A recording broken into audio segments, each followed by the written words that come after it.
దేవుని పరిశుద్ధ నామమునకు సమస్తమైన మహిమ ఘనత ప్రభావాలు యేసయ్యకి మాత్రమే కలుగునుగాక. మనందరం కూడా ఈ విధంగా సజీవులుగా ఉండి ఆ గొప్ప దేవుని నామమును స్తుతించడానికి, ఆరాధించడానికి దేవుడు చూపిన కృపను బట్టి దేవునికి మహిమ కలుగునుగాక. మనం అపోస్తలుడైన పౌలు రోమీలకు రాసినటువంటి పత్రికను మనము ధ్యానం చేస్తూ ఉన్నాం. రోమీలకు రాసిన పత్రిక మొదటి అధ్యాయము 18 నుండి 23 వరకు ఉన్నటువంటి వాక్య భాగాన్ని మనం ధ్యానం చేసాం. ఈ రోజున మొదటి అధ్యాయము 24వ వచనం నుండి 27వ వచనం వరకు ఉన్న వాక్య భాగాన్ని చదువుకుని మనము ధ్యానం చేద్దాం. రోమన్స్ చాప్టర్ 1 24 to 27 చదువుదాం. వాక్య భాగాన్ని చదువుకుని మనం ధ్యానం చేద్దాం. ఈ హేతువు చేత వారు తమ హృదయముల దురాశలను అనుసరించి తమ శరీరములను పరస్పరము అవమానపరుచుకున్నట్లు దేవుడు వారిని అపవిత్రతకు అప్పగించాను. అటివారు దేవుని సత్యమును అసత్యమునకు మార్చి సృష్టికర్తకు ప్రతిగా సృష్టమును పూజించి సేవించిరి. యుగముల వరకు ఆయన స్తోత్రార్హుడై ఉన్నాడు. ఆమేన్. అందువలన దేవుడు తుచ్చమైన అభిలాషలకు వారిని అప్పగించెను. వారి స్త్రీలు సైతము స్వాభావికమైన ధర్మమును విడిచి స్వాభావిక విరుద్ధమైన ధర్మమును అనుసరించిరి.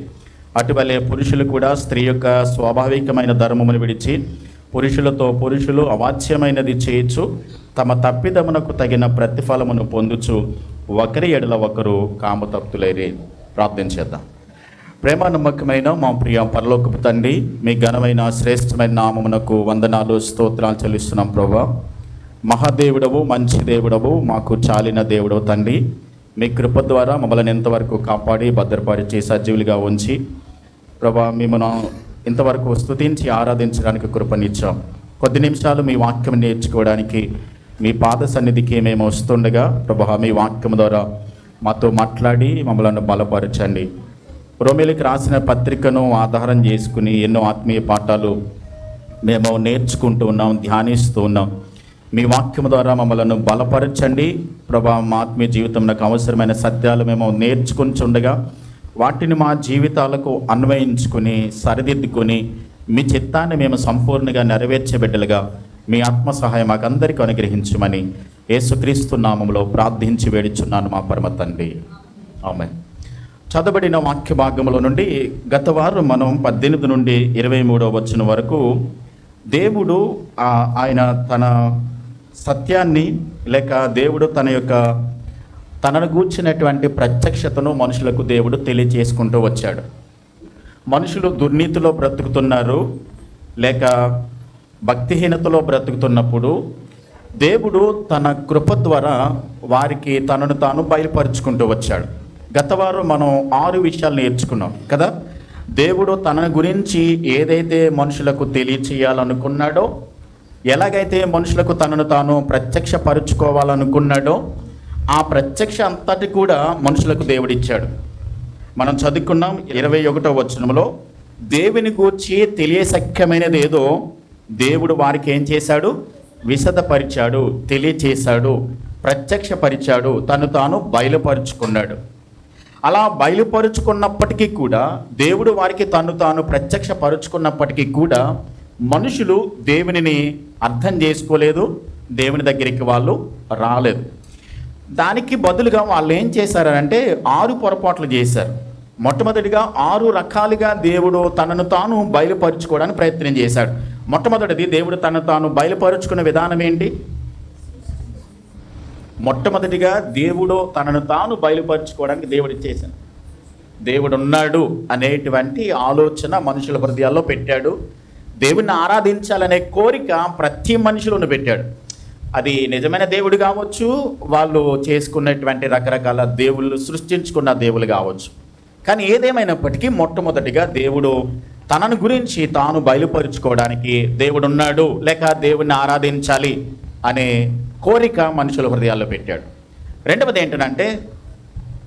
ఏంటండి? దేవుడు తన ధర్మశాస్త్రాన్ని మనుషుల హృదయాల్లో రాశాడు. నీతి ఏంటో, న్యాయం ఏంటో, అన్యాయం ఏంటో, అక్రమం ఏంటో గ్రహించేటువంటి మనసు మనుషుల హృదయాల్లో దేవుడు రాసి పెట్టేశాడు. ఎప్పుడు?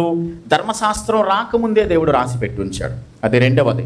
మూడవది సృష్టి ద్వారా. ఈ సృష్టిని చూస్తున్నప్పుడు, ఈ సృష్టించబడినటువంటి ఈ సమస్తాన్ని మనము గమనిస్తున్నప్పుడు దేవుడు అనేవాడు ఉన్నాడు, దీన్ని నడిపించే నాయకుడు ఒక ఆయన ఉన్నాడు, దీన్ని సృష్టించిన సృష్టికర్త దీని వెనుక ఉన్నాడు కాబట్టి ఈ సృష్టిలా నడిపించబడుతుంది అన్నది మనుషులు అర్థం కావడం కొరకు సృష్టి ద్వారా దేవుడు తానేం చేశాడు? బయలుపరుచుకున్నాడు. చెప్పండి, నాలుగవది ఏంటి? తన యొక్క మహిమ ద్వారా, అలాగే తన శక్తి ద్వారా పర్వతాలు, సముద్రాలు, వీటన్నిటిని, మహాసముద్రాలన్నిటిని దేవుడు కలుగచేసి, దేవుడు భూకంపాలు, వరదలు, రకరకాల తెగుళ్ళు, ఈ పద్ధతిలో కూడా వీటన్నిటి వెనుక దేవుడు ఉన్నాడు. చూడండి, గతించిన సమయంలో మనకి కరోనా వచ్చింది కదా, దానిని దేవుడు ఏం చేశాడు? అనుమతించాడు. దాని వెనుక దేవుని యొక్క హస్తం ఉంది. అంటే వ్యాధులు లేకుంటే పరిస్థితులు, ప్రకృతి యొక్క వైపరీత్యాలు జరుగుతున్నప్పుడు వీటన్నిటి వెనుక ఎవరున్నారు? దేవుడు ఉన్నాడు అని, వీటి వెనుక దేవుడు ఉన్నాడని గ్రహించడానికి దేవుడు తన శక్తిని, తన మహిమను కనుపరిచాడు. తర్వాత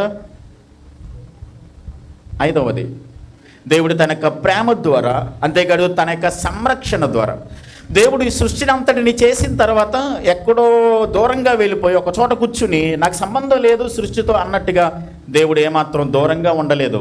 ఏం చేశాడు? ఈ సృష్టితోనే ఉంటూ ఈ సృష్టిలో ఉన్న ప్రతి జీవరాశిని కూడా తన గుప్పిలి విప్పి ప్రతి జీవరాశిని ఏం చేస్తున్నాడు? ఆయన పోషిస్తున్నాడు. ఆకాశ పక్షులను, అడవి జంతువులను, భూమి మీద పుట్టిన ప్రతి మనిషిని కూడా దేవుడు ఏం చేస్తున్నాడు?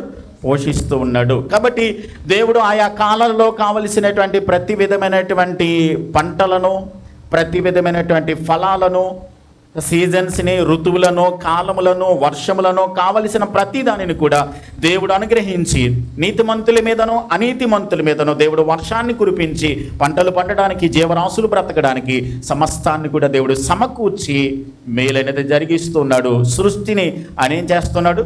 పోషిస్తూ ఉన్నాడు, సంరక్షిస్తున్నాడు అన్న దానిని బట్టి.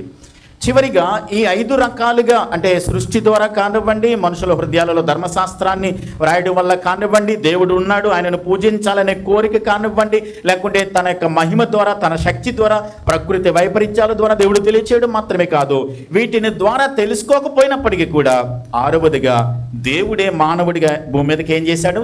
దిగి వచ్చేసాడు. ఆయన తన్ను తాను అసలు దేవుడు ఎలా ఉంటాడో చూపించడానికి దేవుడే మానవుడిగా వచ్చి దేవుడు అనేవాడు ఎలా ఉంటాడు అని ఆయన జీవితం ద్వారా, ఆయన యొక్క ఒక మాదిరికరమైనటువంటి ప్రవర్తన ద్వారా మనుషులకు తను తాను ఏం చేసుకున్నాడు? దేవుడు బయలుపరుచుకున్నాడు.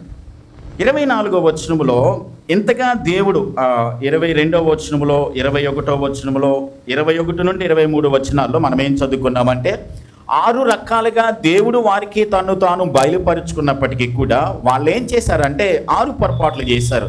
అవేంటో మనం చూసాం. మొట్టమొదటిది ఏంటి? వాళ్ళు దేవుని నెరిగియో దేవునిగా వారు మహిమపరచలేదు. రెండవది, కృతజ్ఞతాస్తుతులు చెల్లించలేదు. తమ వాదములు యందు, అంటే తమ ఆలోచనలో వాళ్ళు వ్యర్థులైరి. వారి అవివేక హృదయం ఏమైంది? అంధకారమైంది.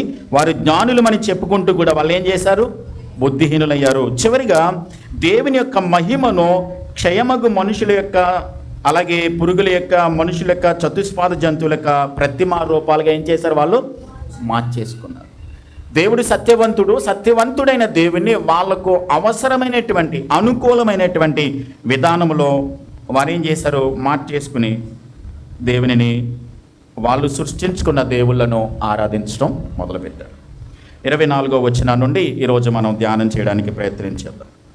ఈ హేతువు చేత, ఏ హేతువు చేత అంటే 6 రకాలుగా దేవుడు వారికి బయలుపరుచుకున్న, 6 విధానాల్లో దేవుడు వారికి తెలియచేసిన, ఇది కనెక్టింగ్ వర్డ్స్ అంటారు. ఈ హేతువు చేత, మరియు, అందువలన, ఎందుకనగా అనే పదాలు మనకి బైబిల్లో ఎక్కడైనా కనబడ్డాయంటే పైన ఏదో విషయాన్ని ఆయన చెప్పాడు కాబట్టి దానితో కనెక్ట్ అవ్వడానికి కింద విషయాన్ని చెప్తున్నాడు అని మనం మాట్లాడుకుంటాం. ఇంగ్లీష్లో దేర్ ఫోర్, అలాగే అనేటువంటి విధాలు, ఈ యొక్క కంజంక్షన్స్ అనమాట, ఈ యొక్క కనెక్టింగ్ వర్డ్స్ మనం ఎప్పుడు కూడా మిస్ అవ్వకుండా జాగ్రత్తగా చూసుకోవాలి. ఈ హేతువు చేత అంటే పైన చాలా విషయాలు చెప్పాడు. ఏమని? దేవుడు తనను గురించి బయలుపరచుకోవాలనుకున్నటువంటి విషయాలన్నీ కూడా ప్రజలకు ఏం చేశాడు? ఆయన బయలుపరిచాడు, చెప్పాడు.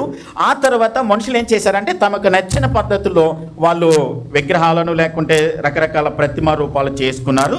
ఆ కారణాన్ని బట్టి దేవుడు ఏం చేశాడో 3 రకాలైనటువంటి పనిష్మెంట్స్ దేవుడు వాళ్ళకి ఇచ్చాడు. 3 రకాలైనటువంటి పనిష్మెంట్ వాళ్ళకి ఇచ్చాడు. ఏంటనంటే 24వ వచనంలో ఒకసారి చదువుదాం. వారు తమ హృదయముల దురాశలను అనుసరించి తమ శరీరములను పరస్పరము అవమానపరుచుకున్నట్లు దేవుడు వారిని ఏం చేశాడు? అపవిత్రతకు అప్పగించాడు. ఇది మొట్టమొదటి పనిష్మెంట్.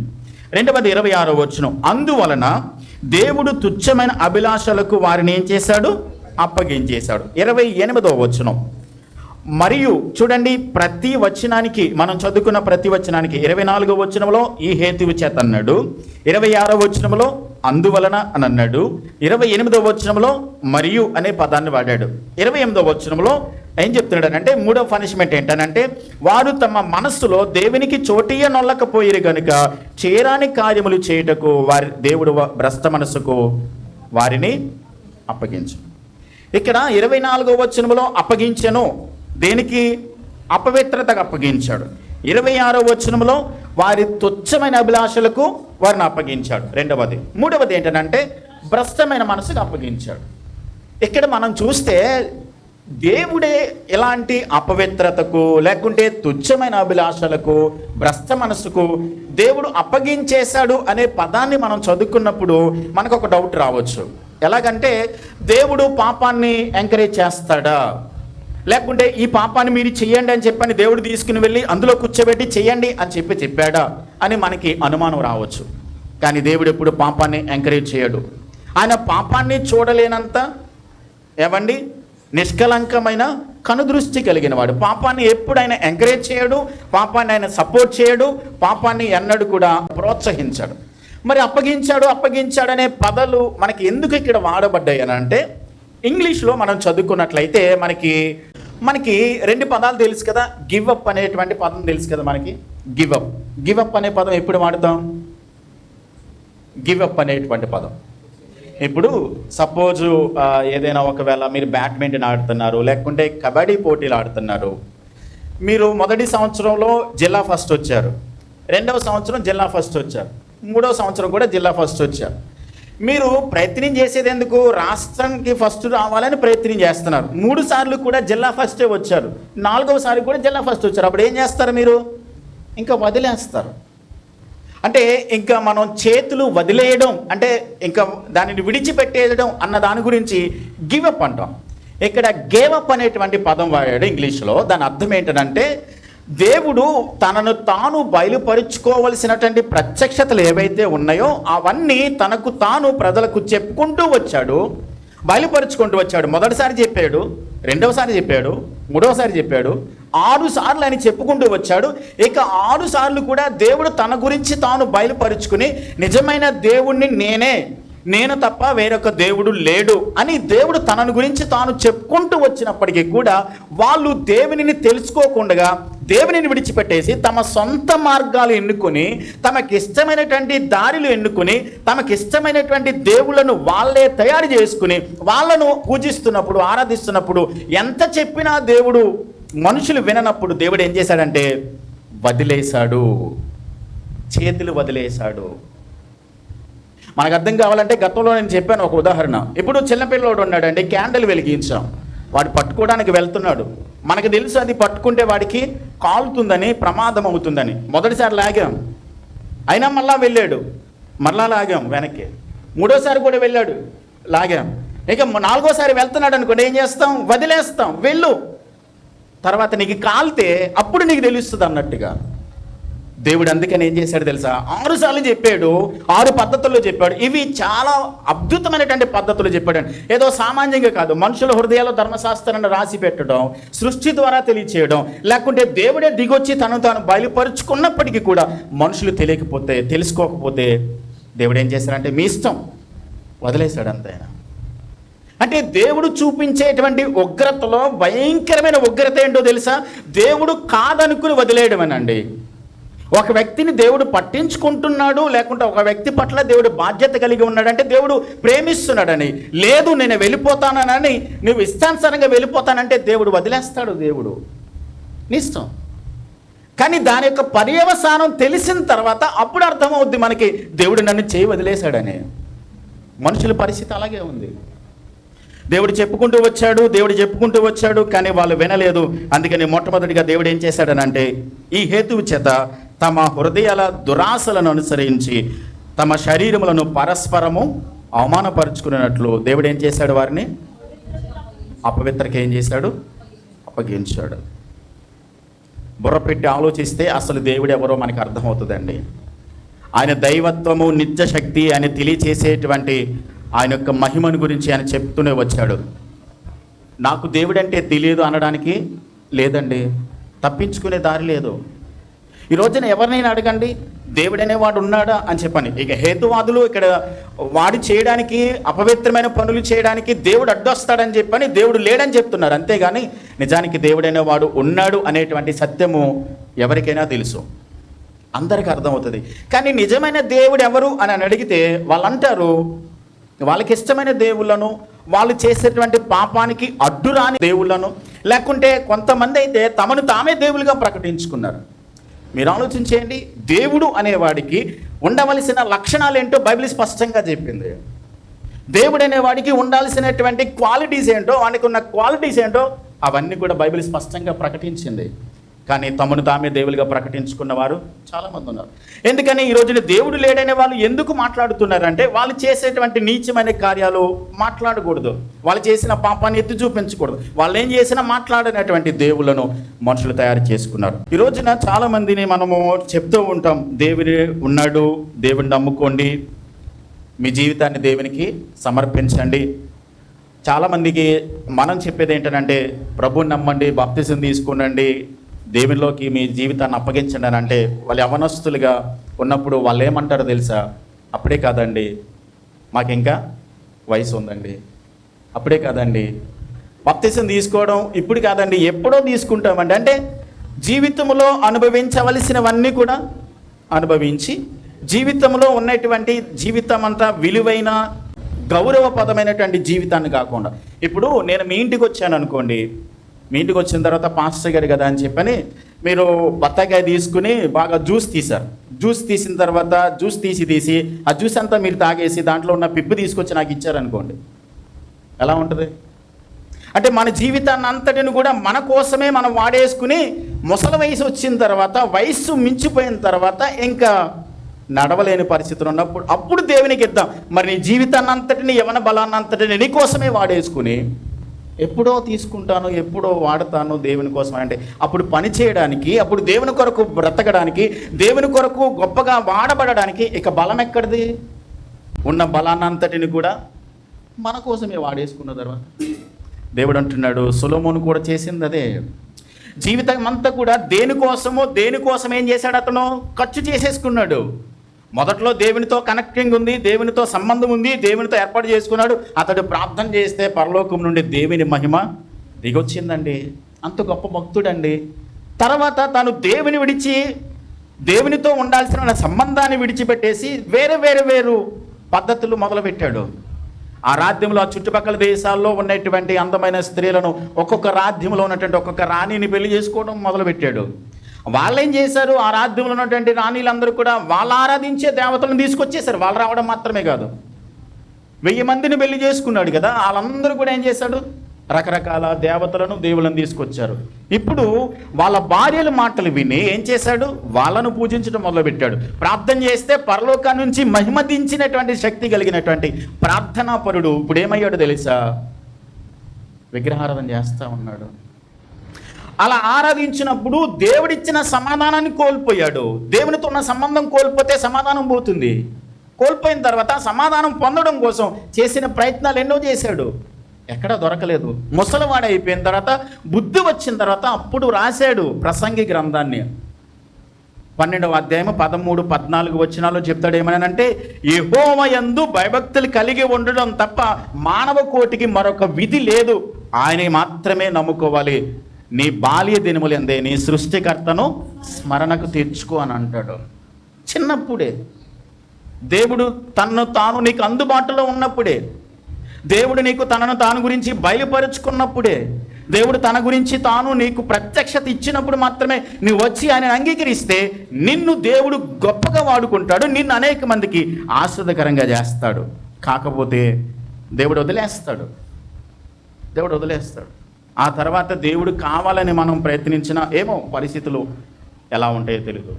ఆయన రాకడైనా జరగవచ్చు, లేకుంటే మన పోకడైనా ఉండొచ్చు.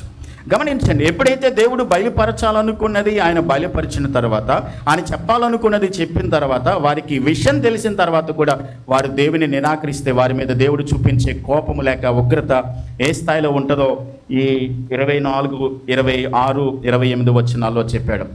ఉగ్రత అంటే మనం ఇంతకుముందే మాట్లాడుకున్నాం. ఉగ్రత అంటే మనం తెలుగులో చెప్పాలనుకుంటే కోపం తారాస్థాయికి వెళ్ళిపోయిన తర్వాత దానిని ఉగ్రత అంటారు. కోపము తారాస్థాయికి వెళ్ళిపోయిన తర్వాత దానిని ఉగ్రత అంటారు. దేవుడికి కోపం వెంటనే తారాస్థాయికి వెళ్ళిపోతుందా? వెళ్ళదు. ఆయన దీర్ఘశాంతం కలిగిన వాడు.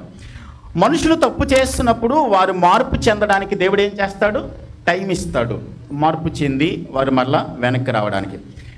ఇచ్చిన సమయాన్ని దుర్వినియోగం చేసుకుంటే అప్పుడు దేవుని కోపం ఏం చేస్తుంది? తారాస్థాయికి వెళ్తుంది. ఒక వచనాన్ని చదువుదాం, క్లియర్గా అర్థమవుద్ది. రోమపత్రిక 2వ అధ్యాయం 3 నుండి 5 వచనాలు చదువుదాం. Romans chapter 2 verse 3 to 5. Romans chapter 2 3 to 5 చదువుదాం. రోమిలికి రాసిన పత్రిక 2వ అధ్యాయం 3 నుంచి 5 వచనాలు చదువుతున్నాను. అట్టి కార్యములు చేయవారికి తీర్పు తీర్చుట వాటిని చేయుచున్న మనుషుడా, నీవు దేవుని తీర్పు తప్పించుకుందునని అనుకుందువా? లేదా దేవుని అనుగ్రహము మారు మనసు పొందుటకు నిన్ను ప్రేరేపించుచున్నదని ఎరుగక ఆయన అనుగ్రహైశ్వర్యమును సహనమును దీర్ఘశాంతమును తృణీకరించుదువా? నీ కాఠిన్యమును మార్పు చెందని నీ హృదయమును అనుసరించి ఉగ్రత దినమందు, అనగా దేవుని న్యాయమైన తీర్పు బయలుపరచబడు దినమందు నీకు నీవే ఉగ్రతను, ఆ మాట చెప్పండి, నీకు నీవే ఉగ్రతను సమకూర్చుకొనుచున్నావు. దేవుడు టైం ఇచ్చాడు, దేవుడు దీర్ఘశాంతం చూపిస్తున్నాడు. బైబిల్లో ఆయన గురించి చెప్పబడిన మాట ఏంటంటే దేవుని కోపము నిమిషమాత్రం ఉంటుంది, ఆయన దయ ఆయుష్కాలం ఉంటుంది. దేవుడు వెంటనే కోపపడడండి, దేవుడు టైం ఇస్తాడు, సమయాన్ని ఇస్తాడు. ఒకవేళ ఆయన అనుగ్రహమును లేక ఆయన అనుగ్రహైశ్వర్యమును మార్పు చెందడానికి దేవుడు నిన్ను ప్రేరేపిస్తున్నప్పటికీ కూడా ఆయన యొక్క దీర్ఘశాంతాన్ని కనుక నీవు తృణీకరిస్తే, కాదనుకుంటే నీకు కలిగేది ఏంటో తెలుసా? దేవుని ఉగ్రతను నీవు చూడాల్సి వస్తుంది. దేవుని ఉగ్రతను నీవు రుచి చూడాల్సి వస్తుంది. దేవుని గురించి మనము ఆరాధించేటువంటి దేవాతి దేవుడు దీర్ఘశాంతం కలిగిన వాడు. కానీ ప్రపంచంలో చాలామంది దేవులుగా పిలువబడుతున్న వారు ఉన్నారు. వాళ్ళలో కొంతమందికి ముక్కోపు అని పేరు ఉంటుంది కదా. లోకంలో ఉన్నటువంటి దేవులు చాలామంది ముక్కోపులు ఉన్నారు కదా. కొంతమంది తపస్సు చేసే వాళ్ళలో కూడా ముక్కోపులు ఉన్నారు. వారికి వెంటనే కోపం వస్తుంది. కానీ మన దేవుడికి దీర్ఘశాంతం కలిగినటువంటి వాడు. కొన్నిసార్లు దేవుని ఉగ్రత నాశనం చేయడానికి కాదు, మళ్ళీ ఏం చేస్తుంది? సరి చేయడానికి దేవుడు సమయాన్ని ఇస్తాడు. గమనించండి, దేవుని ఉగ్రత కేవలం అన్యుల మీద మాత్రమే కాదు సుమా. గమనించండి, దేవుని ఉగ్రత అనేది కేవలం అన్యుల మీద మాత్రమే కాదు, తనను నమ్మినటువంటి దేవుని బిడ్డల మీద కూడా దేవుని ఉగ్రత వస్తూ ఉంటుంది. ఎవరైతే దేవుని న్యాయ విధికి దాటి వెళ్ళిపోతారో, ఎవరైతే పాపానికి దాసులు అవుతారో, ఎవరైతే పాపం చేస్తూనే ఉంటారో, ఎవరైతే తమ హృదయాల్లో దేవునికి చోటునియ్యారో వారందరి పైన కూడా, వారు దేవుని నమ్మిన వారు అయినప్పటికీ కూడా వారి మీద ఏముంటుంది? దేవుని ఉగ్రత వాళ్ళ మీద నిలిచి ఉంటుంది. ఒక మాటలో చెప్పాలంటే దేవుని ఉగ్రతకు ప్రధానమైన కారణం ఏంటో తెలుసా అండి?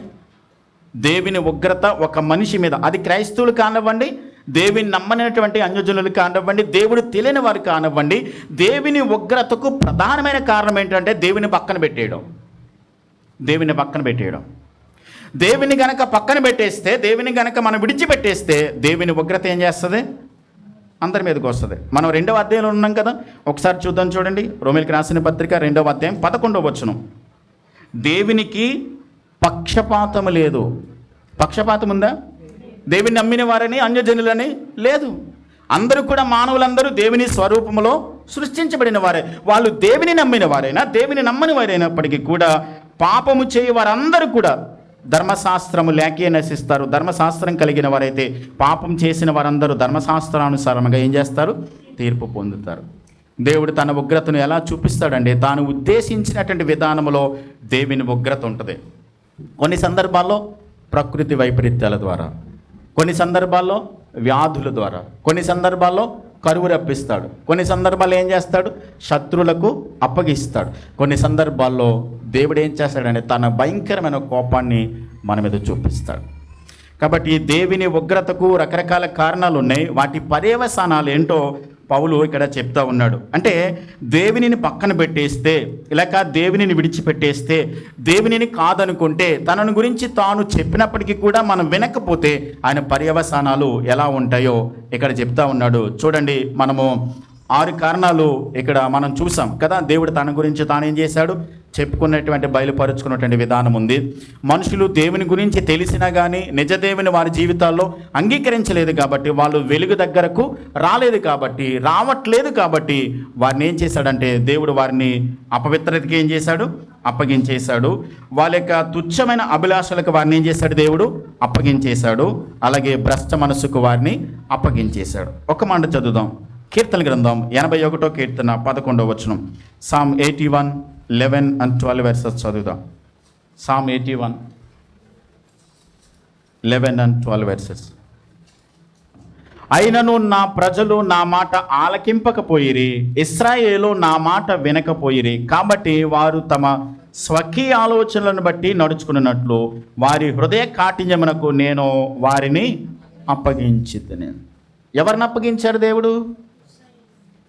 నా జ్యేష్ఠ కుమారుడు అని చెప్పినటువంటి ఇశ్రాయేలీయుల గురించి.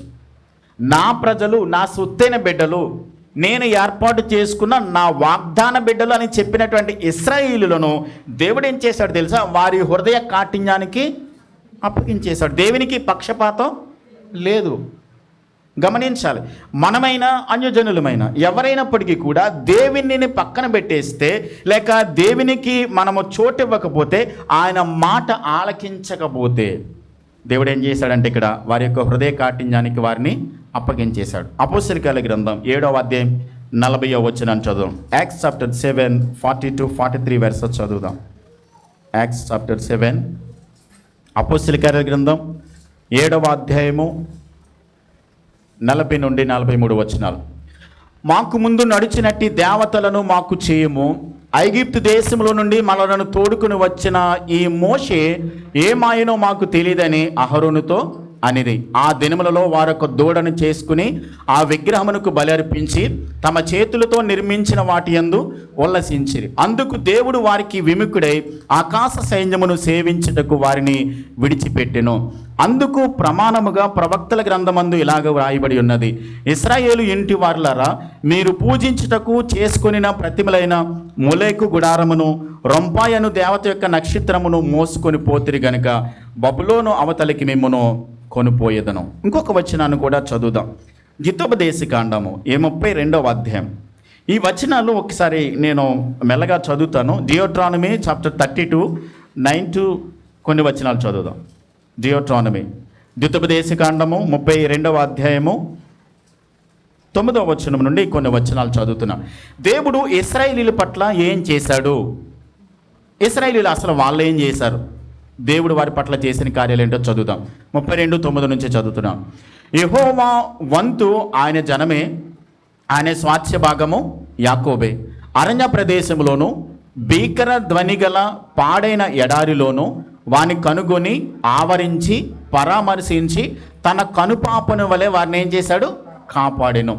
పక్షిరాజు తన గూడి రేపి తన పిల్లలపైన అల్లాడుచు రెక్కలు చాపుకొని వాటిని పట్టుకొని తన రెక్కల మీద వాటిని మోయినట్లు యెహోవా వారిని ఏం చేశాడు? నడిపించెను. యెహోవా మాత్రము వారిని నడిపించెను. అన్యుల యొక్క దేవుళ్ళలో ఏ దేవుడునో ఆయనతో కూడా ఉండలేదు. భూమి యొక్క ఉన్నత స్థలముల మీద వానిని ఎక్కించెను. ఎవరిని? ఇశ్రాయేలీయులను. పొలముల పంట వానికి తినిపించెను. కొండ బండ నుండి తేనెను, చెక్కుముక్కి రాతి బండ నుండి నూనెను వారికి జుర్రించెను. ఆవు మజ్జిగను, గొర్రె మేకల పచ్చి పాలను, గొర్రె పిల్లల క్రొవ్వును, బాషాను పొట్టేళ్లను, మేకలను, గోధుమల మెరికల సారమును నీకిచ్చెను. నీవు త్రాగిన మద్యము ద్రాక్షాల రసము. యెషూరును క్రొవ్విన వాడే కాలు జాడించెను. నీవు క్రొవ్వు బలిసి మందుడివైతివి. వాడు తన్ను పుట్టించిన దేవుని విడిచెను, తన రక్షణ శైలమును తృణీకరించెను. వారు అన్యుల దేవతల చేత ఆయనకు రోషము పుట్టించిరి, హేయ కృత్యముల చేత ఆయనను కోపింపచేసిరి. వారు దేవత్వము లేని దయ్యములకు, తామెరుగని దేవతలకు, క్రొత్తగా పుట్టిన దేవతలకు, తమ పితరులు భయపడని దేవతలకు వాళ్ళు ఏం చేశారు? బలి అర్పించిరి. నిన్ను పుట్టించిన ఆశ్రయ దుర్గమును విసర్జించితివి, నిన్ను కనిన దేవునిని మరిచితివి. యెహోవా దానిని చూచెను, తన కుమారుల మీదను కుమార్తెల మీదను క్రోధపడెను, వారిని అసహించుకొనెను. ఆయన ఇట్లనుకొనెను, ఆయన అనుకున్నాడు, నిర్ణయం తీసేసుకున్నాడు. ఏమని? నేను వారికి విముఖుడనై వారి కడపటి స్థితి ఏమగునో చూచెదను. వారు మూర్ఖ చిత్తము గలవారు, విశ్వాసము లేని పిల్లలు, వారు దైవము కాని దాని వలన నాకు రోషము పుట్టించిరి, తమ వ్యర్థ ప్రవర్తన వలన నాకు ఆగ్రహము పుట్టించిరి. కాబట్టి జనము కాని వారి వలన వారికి రోషము పుట్టింతును, అవివేక జనము వలన వారికి కోపము పుట్టింతును. నా కోపాగ్ని రగులుకొనును, పాతాళాగాధము వరకు అది దహించును, అది భూమిని దాని పంటను కాల్చును, పర్వతముల పునాదులను రవలబెట్టును. వారికి ఆపదలను విస్తరింపచేసేదను, వారి మీద నా బాణములను వేసేదను. వారి కరువు చేత క్షీణించుదురు, మంట చేత క్రూరమైన హత్య చేతను హరించుపోవుదురు. బురదలో పాకు పాముల విషము, మృగముల కోరలను వారి మీదకి రప్పించేదను. మొట్టమొదట దేవుడు ఏమేం చేశాడో చెప్పాడు. అడవి తేనెను, ఏవండి, గోధుమలను, ద్రాక్షను, ఏవండి, వారికి కావలసిన అన్నిటిని కూడా దేవుడు వాళ్ళకి ఇచ్చాడు. వాళ్ళు ఏం చేశారు? దేవత్వము లేని దయ్యములకు వాళ్ళు పూజించడం మొదలుపెట్టారు. తాము ఎరగని దేవులకు క్రొత్త దేవుళ్ళను వాళ్ళు ఏం చేశారు? పుట్టించుకున్నారు. అందుకని దేవుడు ఏం చేశాడు తెలుసా? నేను శత్రువులకు అప్పగిస్తాను, మీ మీద ఆగ్రహపడతాను, రోషం పుట్టిస్తాను, శత్రువులకు అప్పగిస్తాను. మీరు చేసినటువంటి ప్రతిదీ కూడా కరువు చేత, మంట చేత, క్రూరమైన హత్య చేత మీరు హరించిపోతారు అని దేవుడు వారితో చెప్తున్నాడండి. ఎంతగా దేవుడు వారి గురించి బాధపడుతూ వారి మీద కోపించుకోవడానికి కారణం, చాలా సందర్భాల్లో మనుషులు విగ్రహారాధన చేస్తున్నప్పుడు, దేవుణ్ణి తప్పుగా చిత్రీకరిస్తున్నప్పుడు, దేవుణ్ణి అవమానపరిచి సిగ్గుపరుస్తున్నప్పుడు దేవుడు వారి సొంత దురాశలకు ఏం చేశాడు? వాళ్ళని అప్పగించేశాడు. బైబిల్ చెప్పే సత్యం ఏంటనంటే, అనైతికత ఎక్కడైతే ఉందో అక్కడ విగ్రహారాధన ఉంటుంది. అనైతికత ఎక్కడైతే ఉందో విగ్రహారాధనకు అనైతికతకు చాలా సంబంధం ఉంటుంది. విగ్రహారాధన ఎక్కడైతే జరుగుతుందో అక్కడ అపవిత్రమైనటువంటి విపరీతమైన పాపం జరుగుతుంది. బైబిల్లోనే మనం చూద్దాం కొన్ని ఉదాహరణలు. విగ్రహారాధన ఎక్కడైతే జరిగిందో అక్కడ నైతిక విలువలు కోల్పోయి మనుషులు తమకు నచ్చిన పద్ధతిలో పాపం చేసుకుంటూ వెళ్ళిపోయారు. ఐగుప్తు దేశంలో ఇశ్రాయేలులను బయటికి తీసుకొచ్చాడు కదా. ఎర్ర సముద్రం దాటిన తర్వాత మారా ఎదురైంది. మారా ఎదురైన తర్వాత దేవుడు వారికి మధురంగా నీళ్లు ఇచ్చాడు. సీనాయి పర్వతం దగ్గరికి వచ్చారు. ఇంచుమించుగా సీనాయి పర్వతం దగ్గర 11 నెలలు ఉన్నారు. ఈ 11 నెలలు ఉన్నప్పుడు దేవుడు మోషేతో ఏమన్నాడంటే, మోషే నువ్వు సీనాయి కొండ మీదకి రా అని చెప్పని దేవుడు పిలిచినప్పుడు 40 పగళ్ళు 40 రాత్రులు మోషే ఎక్కడికి వెళ్ళాడు? సీనాయి పర్వతం మీదకి వెళ్ళాడు. కింద ఎవరున్నారు? ప్రజలున్నారు. వాళ్ళని నడిపించడానికి అహరోను ఉన్నాడు. ఇప్పుడు అహరోను ఏం చేశాడో చూద్దాం. నిర్గమకాండం 32వ అధ్యాయానికి వెళ్దాం. నిర్గమకాండం 32వ అధ్యాయము 6వ వచనం. మరునాడు వారు ఉదయమున లేచి అహరోను దగ్గరికి వెళ్ళారు. మోషే మమ్మల్ని తీసుకొచ్చాడు, మోషే ఏమైపోయాడో మాకు తెలియదు, కాబట్టి మాకు ఒక దేవుని చెయ్యని అన్నారు, ఆరాధించడానికి, పూజించడానికి. సరే, ఆరాధించడానికి మీకు దేవుడు కావాలంటే మీ చెవి పోగుల్లో ఉన్నటువంటి బంగారం అంతా తీసుకురండి అని చెప్పాను. ఆయన ఏం చేశాడు? ఒక దూడను చేసేసి అక్కడ పెట్టాడు.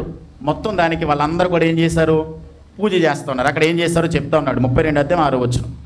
మరునాడు వారు ఉదయమున లేచి దహన బలులను సమాధాన బలులను అర్పించిరి. అప్పుడు జనులు తినుటకును త్రాగుటకును కూర్చుండి ఆడుటకు లేచిరి. ఏం చేశారు? దహన బలులు, సమాధాన బలులు. ఎవరికి అర్పించాలి?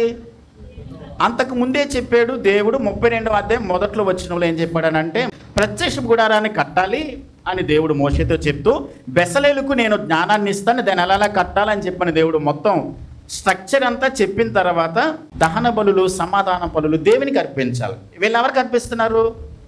విగ్రహాలకి. జనులు తినుటకును త్రాగుటకును కూర్చుండి తర్వాత ఏం చేశారు? ఆడుటకు లేచారు. ఇక్కడ ఒక మాట చదువుతాను. ఆడుటకు లేచిరి అని తెలుగులో చదువుకుంటాం, కానీ యాంప్లిఫైడ్ బైబిల్లో ఇలా రాశారు. యాంప్లిఫైడ్ బైబిల్ ఒకవేళ మీరు గూగుల్లో కూడా చూడొచ్చు. And got up to play shamefully without moral restrain అని చెప్పని రాశాడు. అంటే సిగ్గుమాలిన రీతిలో నైతిక నిగ్రహం లేకుండా ఆడుకోవడానికి లేచారు అని అన్నాడు. దాన్ని కొంతమంది కామెంటేటర్స్ ఏమైనా రాశారని అంటే, వాళ్ళు సామూహిక లైంగిక కార్యక్రమాలు చేయడం మొదలుపెట్టారట. ఇది చాలా విపరీతమైన పని. 32వ అధ్యాయం 25వ వచనం అక్కడ కూడా రాశాడు. చూడండి, నా సొంత మాటలు కాదు, అక్కడ రాశాడు. 32వ అధ్యాయం 25వ వచనం 32:25లో, ప్రజలు వెచ్చలవిడిగా తిరుగుట మోషే చూసెను, వారి విరోధులలో వారికి ఎగతాళి కలిగినట్లు అహరోను వెచ్చలవిడిగా తిరుగుటకు వారిని ఏం చేశాడు? విడిచిపెట్టేశాడు. అహరోను ఏం చేశాడు తెలుసా? వాళ్ళ ఇష్టానుసారంగా మీరు చేయండి, ఏం చేసుకున్నా పర్వాలా. ఇంగ్లీష్లో ఏమన్నాడంటే, and when Moses saw that people were naked అన్నాడు ఇంగ్లీష్లో. And Aaron had made them naked అంటూ their shame among their enemies అన్నాడు. అంటే వాళ్ళ యొక్క శత్రువులు వాళ్ళు చూసి సిగ్గుపడేటంతగా వాళ్ళు వెచ్చలవిడిగా వాళ్ళు పాపం చేయడం మొదలుపెట్టారు. వాళ్ళు తిన్నారు, త్రాగారు, సామూహిక అపవిత్రమైనటువంటి కార్యక్రమాలు చేయడం మొదలుపెట్టారు. ఎవరు వీళ్ళు? దేవుని చేత ఎన్నిక చేయబడి నా బిడ్డలు అని చెప్పబడినటువంటి ప్రజలు ఎవరైతే ఉన్నారో విచ్చలవిడిగా తిరగడం మొదలుపెట్టారు. సంఖ్యాకాండం 25వ అధ్యాయం 1వ వచనాన్ని చదువుదాం. చూడండి, సంఖ్యాకాండం నంబర్స్ 25:1-2 వెర్సెస్ చదువుదాం. సంఖ్యాకాండం 25వ అధ్యాయం 1-2 వచనాలు. ఫిలిస్తీయులు షిత్తీములో దిగి ఉండగా ప్రజలు మోయాబు రాండ్రతో వ్యభిచారం చేయసాగిరి. ఆ స్త్రీలు, సంఖ్యాకాండము 25వ అధ్యాయం 1-2 వచనాలు, ఆ స్త్రీలు తమ దేవతల బలులకు ప్రజలను పిలువగా వీరు భోజనం చేసి వారి దేవతలకు ఏం చేశారు? దేవతలను ఆరాధించే చోట ఏం జరుగుతుంది? వ్యభిచారం జరుగుతుంది. 32వ అధ్యాయంలో దూడని చేసినటువంటి అహరోను వాళ్ళు బలులు, సమాధాన బలులు దేవతలకు అర్పించి అక్కడ సామూహిక పాపం చేయడం మొదలుపెట్టారు. విచ్చలవిడిగా తిరగడం మొదలుపెట్టారు. 25వ అధ్యాయం సంఖ్యాకాండములో, అలాగే 32వ అధ్యాయం 25వ వచనంలో ప్రజలు వాళ్ళ ఇష్టానుసారంగా మొదలుపెట్టారు. ఇది పాత నిబంధనలో ఉందండి. ఇదే సన్నివేశాన్ని అపోస్తలుడైన పౌలు కొరింథీయులకు రాసిన పత్రికలో కూడా చెప్పాడు. 1 కొరింథియన్స్ చాప్టర్ 10 6-8 వెర్సెస్ చదువుదాం. 1 కొరింథియన్స్ చాప్టర్ 10 6-8 వెర్సెస్. పాత నిబంధనలోనే కాదు, అదే సన్నివేశాన్ని పౌలు గారు కూడా ప్రస్తావించాడండి. క్రొత్త నిబంధనలో ఈ విషయాన్ని ఏం చేశారో వాళ్ళు చెప్తా ఉన్నాడు. 6వ వచనం నుండి చదువుతున్నాను. వారు ఆశించిన ప్రకారం 1 కొరింథియన్స్ 10వ అధ్యాయం, 1 కొరింథీ పత్రిక 10వ అధ్యాయం 6-8 వచనాలు చదువుతున్నాం. వారు ఆశించిన ప్రకారము మనము చెడ్డవాటిని ఆశింపకుండానట్లు ఈ సంగతులు మనకు దృష్టాంతములుగా ఉన్నవి. జనులు తినుటకును త్రాగుటకును కూర్చుండి ఆడుటకు లేచిరి అని వ్రాయబడినట్లు వారిలో కొందరి వలె మీరు విగ్రహారాధకులై ఉండకుడి, మరియు వారి వలె మనము వ్యభిచరింపక యుందుము. మీ పదాలు పక్క పక్కనే వాడుతున్నాడు. విగ్రహారాధులకి ఉండకండి, వ్యభిచరించక యుందుము. వారిలో కొందరు వ్యభిచరించినందున ఒక్క దినముననే ఎంతమంది చచ్చిపోయారు? 23,000 మంది చనిపోయారు. ఒక్కరోజున 23,000 మంది. అంటే విగ్రహారాధన ఉన్న చోట ఏముంటుంది? అపవిత్రమైన పాపం ఉంటుంది. ఎఫెసీ పట్టణాన్ని గురించి మనం నేర్చుకున్నాం. ఎఫెసీ సంఘాన్ని గురించి నేర్చుకునేటప్పుడు ఎఫెసీ పట్టణం యొక్క చరిత్ర ఏంటో మనం నేర్చుకున్నాం. ఎఫెసీ పట్టణంలో అర్తిమాదేవి అనేటువంటి దేవాలయం ఉంటుంది. అర్తిమాదేవి ఆ దేవత గుడి దగ్గర చాలామంది కూడా ఆరాధించడానికి వచ్చేవారు. ఎఫెసీ పట్టణం ఒక సముద్రం పక్కన కట్టబడింది. ఇప్పుడు అది లేదనుకోండి, చరిత్రలో ఇప్పుడు లేదు, కానీ బైబిల్లో రాయబడినప్పుడు 1వ శతాబ్దంలో రాయబడినప్పుడు ఈ సముద్రం పక్కన ఉన్నప్పుడు ఆయా దేశాల నుంచి వ్యాపారాలు చేయడానికి ఎఫెసీ పట్టణానికి ప్రజలు వచ్చేవారు, వ్యాపారస్తులు వచ్చేవారు. వ్యాపారస్తులు వచ్చి ఖచ్చితంగా ఈ అర్తిమదేవి దగ్గర ఆరాధించడానికి వెళ్ళేవారు. అర్తిమదేవి దేవాలయం దగ్గర 1000 మంది దేవదాసులు ఉండేవారు. వాళ్ళతో పాపం చేస్తే డైరెక్ట్గా పరలోకానికి వెళ్ళిపోతాం, స్వర్గానికి వెళ్ళిపోతాం అనేటువంటి ఆచారం ఎఫెసీ పట్టణంలో ఉండేది. కాబట్టి అనేక మంది బిజినెస్ కోసం అక్కడికి వచ్చి అక్కడ విగ్రహానికి మొక్కి అక్కడ ఏం చేసేవారు? పాపం చేసేవారు. ఈ రెండు ఎందుకు చెప్తున్నాడంటే దేవుడు ఈ హేతువు చేత తమ మనసుకు నచ్చిన దురాశలను అనుసరించి నడుచుకుంటూ వచ్చారు కాబట్టి అపవిత్రతకు దేవుడు వారిని ఏం చేశాడు? అప్పగించేశాడు, వదిలేశాడు. తమ దురాశలను అనుసరించుకుంటూ తమ ఇష్టమైన కోరికలు. చూడండి, రోమిలికి రాసిన పత్రికకి వెళ్దాం. మనం మొదటి అధ్యాయంలో ఉన్నాం కదా. ఇష్టమైనటువంటి దురాశలను అనుసరించుకుంటూ వెళ్ళిపోతుంటే తమ హృదయాల దురాశలను అనుసరించి తమ శరీరములను పరస్పరము అవమానపరుచుకున్నట్లు దేవుడు వారిని అపవిత్రతకు అప్పగించారు. అట్టివారు దేవుని సత్యమును అసత్యమునకు మార్చి సృష్టికర్తకు ప్రతిగా ఏం చేశారు? సృష్టమును పూజించడం మొదలుపెట్టారు. దేవుడు చెప్పుకుంటూ వచ్చాడు నేనే దేవుడునని. దేవుడు బయలుపరుచుకుంటూ వచ్చాడు నేనే తప్ప వేరొక దేవుడు లేడని. కానీ మనుషులు ఏం చేశారు? సృష్టికర్తకు బదులుగా సృష్టిని పూజించడం మొదలుపెట్టారు. ఐగుప్తు దేశంలో చందమామ దేవుణ్ణి, సూర్యుని ఒక దేవుణ్ణి, ఏవండి మిడతలను దేవుడిగా, కప్పలను దేవుడిగా. నేటి ప్రపంచంలో ఏదైతే జరుగుతుందో మీరు వెళ్ళి చెప్పండి వాళ్ళకి ఇది నిజమైంది కాదని, వినరు వాళ్ళు.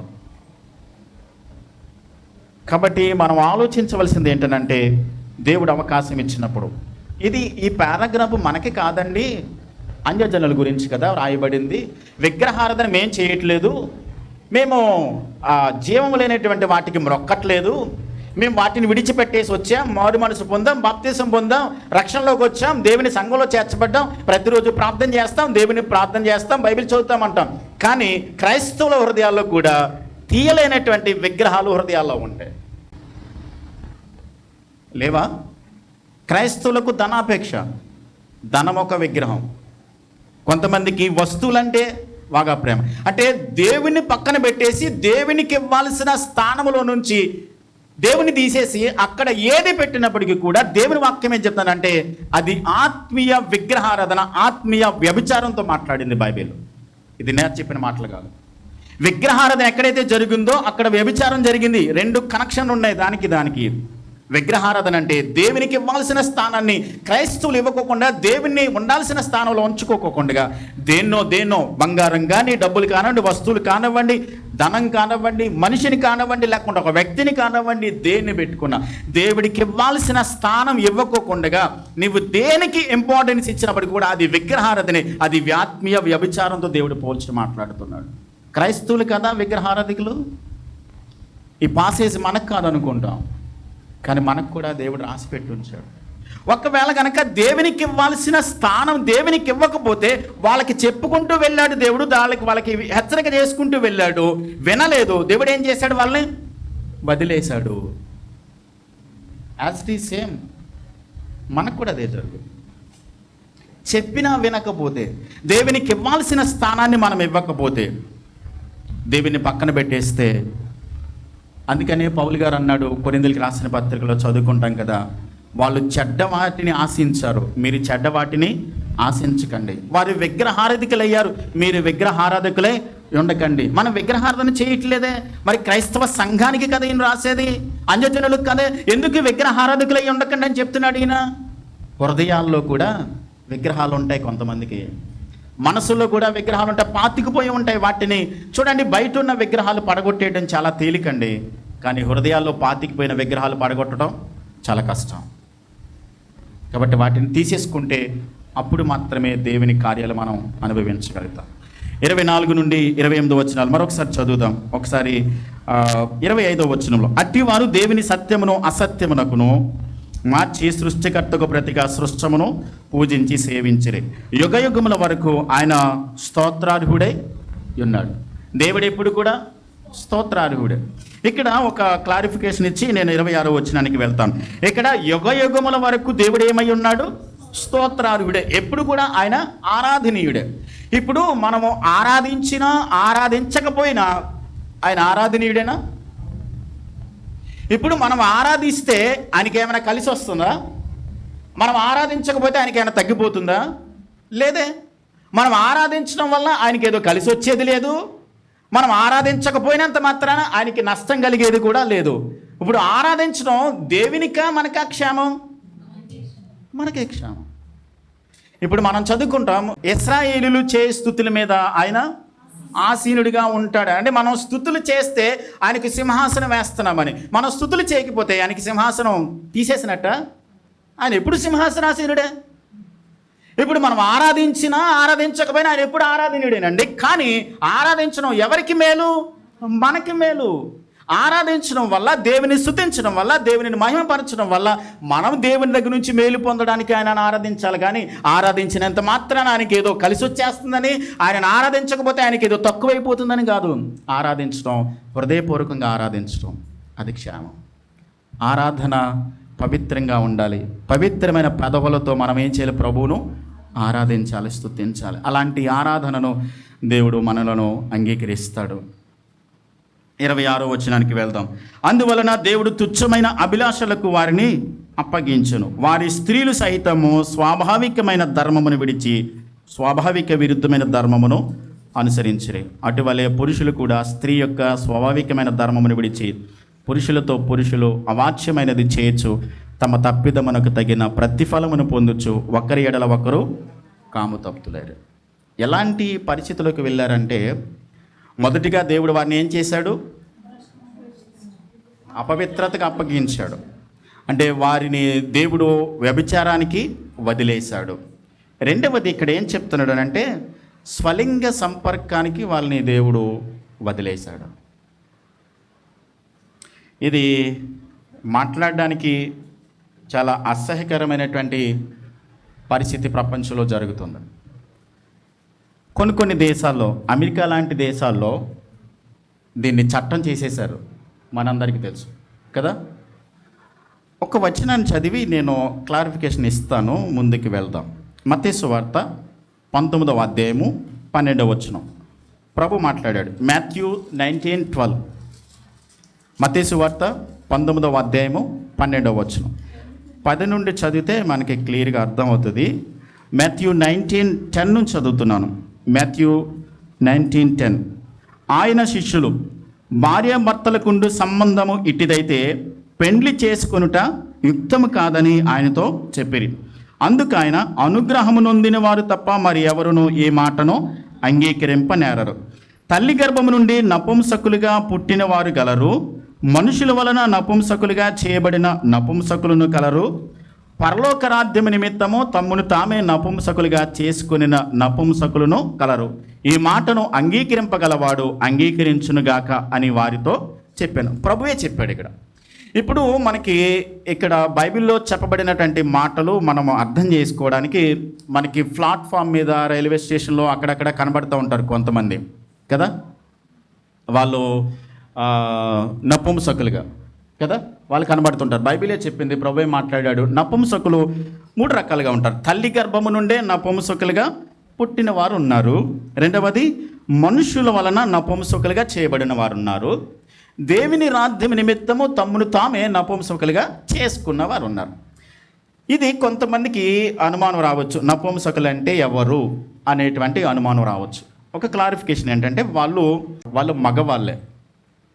వాళ్ళకి సంతానోత్పత్తి చేయడానికి వాళ్ళకి దేవుడు అలాంటిది ఇవ్వలేదు, ఆ పద్ధతి ఇవ్వలేదు. మగవాళ్ళే. ఆదికాండానికి వెళ్తే దేవుడు పురుషులుగాను స్త్రీనిగాను వారిని పుట్టించాడు. పురుషుడు పురుషుడే, స్త్రీ స్త్రీయే. కానీ ఈ నపుంసకులు ఎవరు అని అంటే, ఇక్కడ వాక్యంలో మనం చూస్తున్నాము, వారు పుట్టుకతోనే అలాగే దేవుని చేత పుట్టబడిన వారు ఉన్నారు. కొంతమందిని దేవుడు అలా పుట్టించాడు నపుంసకులుగా.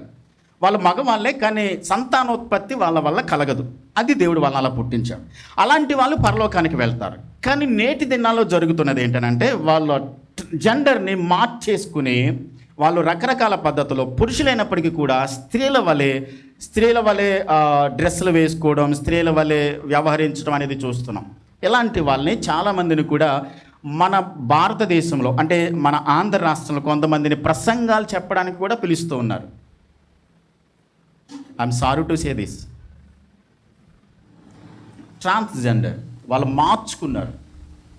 ఆల్రెడీ వాళ్ళు ట్రాన్స్జెండర్ వాళ్ళు నరకానికి వెళ్ళిపోతారు, అందులో ఏమాత్రం అనుమానం లేదు.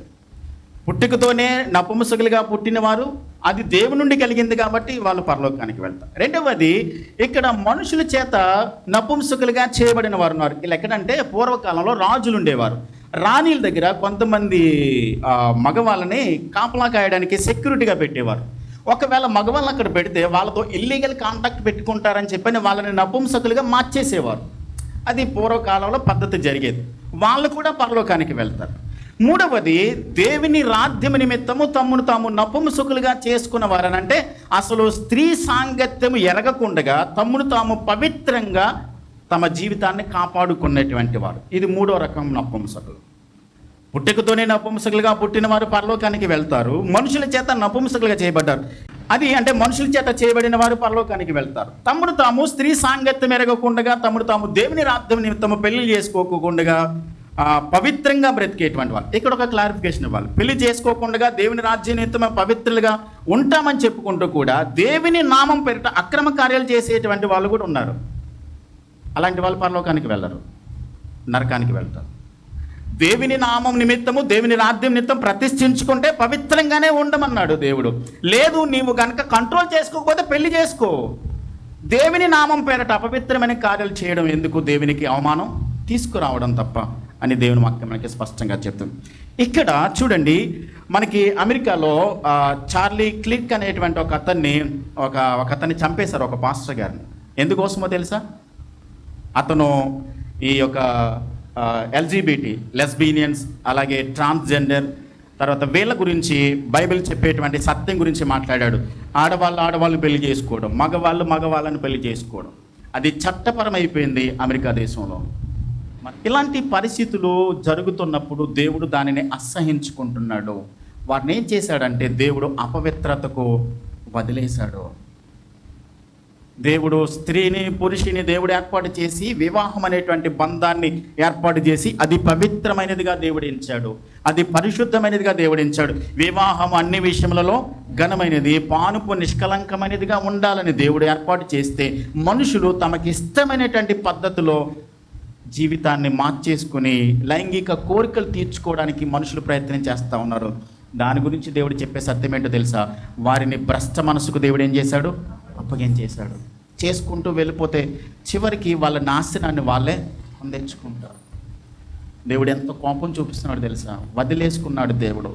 కాబట్టి మనం గమనించవలసింది ఏంటంటే దేవుడి వాక్యం మనకి స్పష్టంగా చెప్తున్నప్పుడు మొట్టమొదటిగా విగ్రహారాధనకు వారిని అప్పగించేశాడు, అంటే వ్యభిచారానికి అప్పగించేశాడు. అంటే వారి హృదయాల్లో, అంటే వారి జీవితాల్లో దేవుని సృష్టికర్తను వాళ్ళు పూజించాలి. సృష్టిని వాళ్ళు వదిలేసి సృష్టికర్తమైన దేవుణ్ణి వాళ్ళు దేవునికి ఆరాధించడం మానేసి సృష్టములో లేక రకరకాల దేవుళ్ళను, రకరకాల మనుషులను, లేకుంటే రకరకాల విధానాలను దేవులుగా చేసేసుకున్నారు. అందుకని వారిని ఏం చేశాడు? అపవిత్రతకు అప్పగించాడు. రెండవది ఏంటంటే వారిని తుచ్చమైన అభిలాషలకు వారిని ఏం చేశాడు?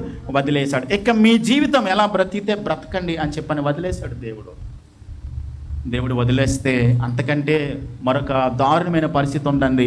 దేవుడు కనుక వదిలేస్తే ఇంకెవ్వరు ఆ వ్యక్తి జీవితాన్ని మార్చలేరండి. మరలా దేవుడు కలుగ చేసుకుని దేవుడే కృప చూపించి మరలా ఆ వ్యక్తిని పట్టుకుంటే తప్ప ఆ వ్యక్తి జీవితం మరలా నార్మల్కి రాదు. కాబట్టి మనం గమనించవలసింది ఏంటంటే ఆత్మీయ విగ్రహారాధన మన జీవితాల్లో ఉందేమో ఒకసారి మనల్ని మనం చెక్ చేసుకుందాం. మన హృదయాల్లో ఒకవేళ దేవునికి ఇవ్వాల్సిన స్థానం ఇవ్వకోకుండా మనం ఎక్కడైనా విడిచిపెడుతున్నామేమో జాగ్రత్తగా మనము కాపాడుకుందాం. రెండవది ఏంటంటే లోక సంబంధమైనటువంటి అపవిత్రత భయంకరంగా లోకంలో జరుగుతుంది. మనము లోకం యొక్క అపవిత్రతకు జాగ్రత్తగా మనం కాపాడుకోవాలి. పరిశుద్ధత కలిగిన వారు మాత్రమే దేవుని రాజ్యానికి వెళ్తారు. పవిత్రులు మాత్రమే దేవుని రాజ్యాన్ని స్వతంత్రించుకుంటారు. అపవిత్రత, లోక సంబంధమైన కోరికలకు, లోక సంబంధమైనటువంటి ఆశలకు, అపవిత్రతకు జీవితాన్ని అప్పగించేసుకుంటే చూడండి, దేవుడు మనల్ని, మన దేహము మనం విలువ పెట్టి కొనబడం. ఇక్కడ కూర్చున్న మనమందరం కూడా ఏదో అన్ఎక్స్పెక్టెడ్గా వచ్చి ఇక్కడ కూర్చుని వాక్యాన్ని వినట్లా. దేవుడు అనాది కాల సంకల్పంలో నిన్ను నన్ను ఎన్నుకున్నాడు, ప్రత్యేకించుకున్నాడు. తన బిడ్డలుగా ఉండాలని, దేవుని రాజ్యంలో యుగయుగాలు తరతరాలు ఆయనతో పాటు ఉండాలని తన విలువైన ప్రాణం ఇచ్చి మనను పవిత్రులుగా చేశాడు. కాబట్టి ఆ పవిత్రతను మనము కొనసాగించాలి జీవితాంతం.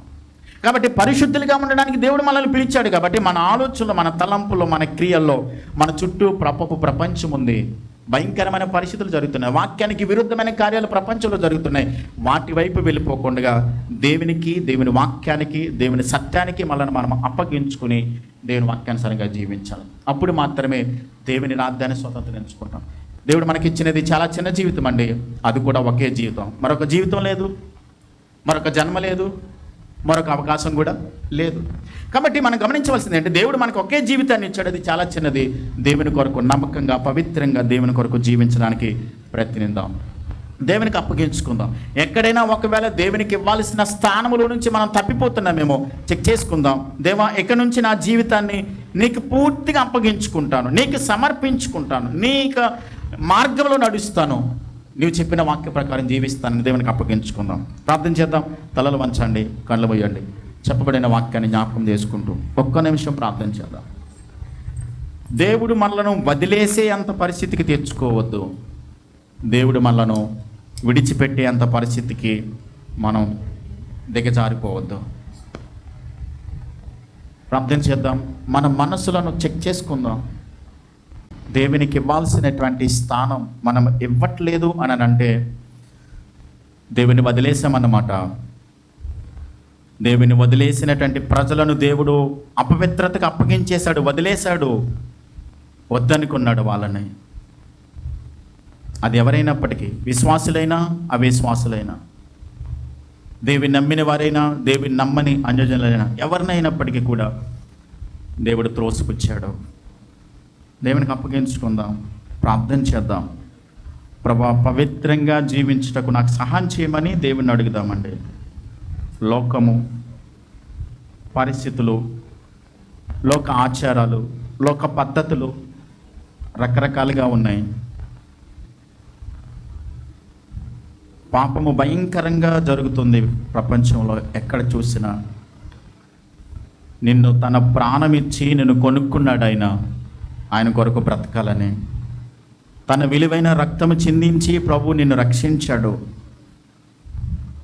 మీరు విలువ పెట్టి కొనబడిన వారు కాబట్టి మీ దేహముతో దేవునిని మహిమపరచాలని ప్రభు కోరుకుంటున్నాడు. ఈ దేహముతో అపవిత్రమైన పనులు చేయడానికి కాదు, అపవిత్రమైన కార్యాలు చేయడానికి కాదు, దేవునికి ఉపయోగపడాలని, పరిశుద్ధంగా బ్రతకాలని. మన ఆలోచనలో సహితం, మన పనులు, క్రియల్లో సహితం దేవునికి అప్పగించుకుందాం. ప్రార్థన చేద్దాం. ప్రేమ నమ్మకమైన మా ప్రియ పరలోకపు తండ్రి, కృప కలిగిన దేవా, మీకు స్తోత్రాలు. మీ కృప, మీ దయ, మీ కనికిరాన్ని బట్టి ప్రభా మిమ్మల్ని స్తుతించి గణపరిచి మహిమపరుస్తూ ఉన్నాం. రోమిలికి రాసిన పత్రికను బట్టి మాకెన్నో ఆత్మీయ పాఠాలు, సత్యాలు ప్రభా మాకు నేర్పిస్తూ ఉన్నారు.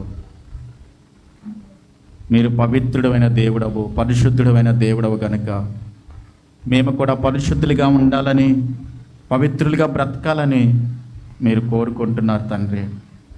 ఆ విధంగా జీవించడానికి, ఆ విధంగా బ్రతకడానికి మీ కృపనివ్వండి, దయ చూపించండి. మీ వాక్యానుసారంగా బ్రతికేటువంటి ధన్యత ప్రతి ఒక్కరికి ఇవ్వండి ప్రభా. లోకం మమ్మలను ఆకర్షిస్తున్నా, సాతాను మమ్మలను శోధిస్తున్నా, మా శరీరము లోక ఆశల వైపు ఆకర్షించి లాగుతున్నప్పటికీ కూడా ఏమాత్రము అపవిత్రతకు లోను కాకోకుండా మీ వాక్యానికి, మీ వాక్య సత్యానికి మేము లోబడి జీవించడానికి మీ కృపనివ్వండి, దయ చూపించండి. వాక్యాన్ని విని ఎంతమంది బిడ్డలైతే ప్రభా మీకు ప్రథమ స్థానం ఇచ్చి మిమ్మల్ని పక్కన పెట్టుకోకుండా మా హృదయాలలో మీకు తండ్రినైనా మొదటి స్థానాన్ని ఇచ్చి తండ్రినైనా మిమ్మల్ని ఆరాధించే బిడ్డలుగా ఎవరైతే ఉండాలని ఇష్టపడుతున్నారో వారిని మీరు బలపరచండి, స్థిరపరచండి. లోకం యొక్క పోకడల వైపు కాకోకుండా, లోకం యొక్క ఆశల వైపు కాకోకుండా తండ్రి మీ మంచి మార్గంలో నడిచే ధన్యత ప్రతి ఒక్కరికి మీరు అనుగ్రహించి, పరిశుద్ధాత్మ దేవా మీ శక్తితో వారిని మీరు నింపి తండ్రి పడిపోకుండా, జారిపోకుండా మీ కొరకు నమ్మకస్తులుగా జీవించే ధన్యత ప్రతి ఒక్కరికి అనుగ్రహించి మేలుతో నింపి కాపాడి మీ నామమునకు మాత్రమే మహిమ తెచ్చుకునమని ఈ వాక్యాన్ని ప్రతి హృదయాల్లో స్థిరపరిచి మేలుతో నింపి కాపాడి ఫలింపచేయమని యేసయ్య నామములో ప్రార్థించి వేడుచున్నాను మా పరమ తండ్రి. ఆమేన్.